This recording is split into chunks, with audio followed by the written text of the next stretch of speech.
પાટણમાં વરસાદ બાદ પાકને મોટું નુકસાન પહોંચ્યું। કૃષિમંત્રી રાઘવજી પટેલ પાટણ જિલ્લાની મુલાકાતે પહોંચ્યા।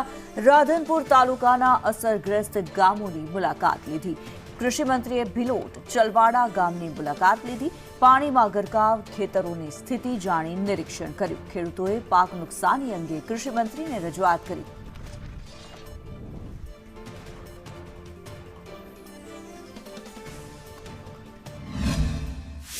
ખેડૂતોના ઊભા પાકને થયેલા નુકસાન અને ખેતરોમાં ભરાયેલા પાણી આ બે મોટી સમસ્યાઓ અમારી નજરે પડી છે। હવે ભરેલા પાણી જો દર વખતે આવી સ્થિતિ થાય, વરસાદ વધુ થાય ત્યારે તો ખેડૂતોને આખી સિઝન બબે સિઝન ફેલ જાય।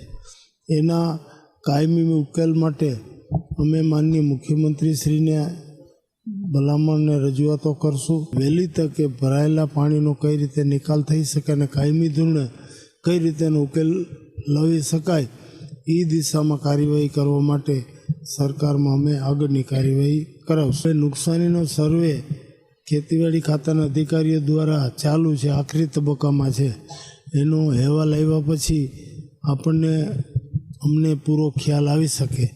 અત્યારે અમે જે નજરે જોયું એ મુજબ તો ખેડૂતોને બહુ મોટું નુકસાન થયું હોય એવું દેખાય છે। ખેડૂતોને મોટું નુકસાન થયું છે। કોઈ ધાન પણ રહ્યો નથી, કોઈ એરંડા છે, અડદ છે, જાર છે, બધી હળી ગઈ છે। બરાબર, તો સરકાર આમાં અમને સહાય કરે એવી અમારી માગણી છે।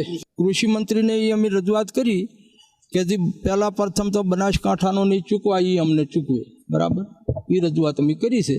સમજ્યા? ખૂબ આશા છે, ઘાસની આશા છે અને પેલો વળતર આપે। શું કે અમારે શું છે, શિયાળુ પાક પણ લઈ શકાય એમ નથી, કારણ કે બે મહિના પછી વર આપે।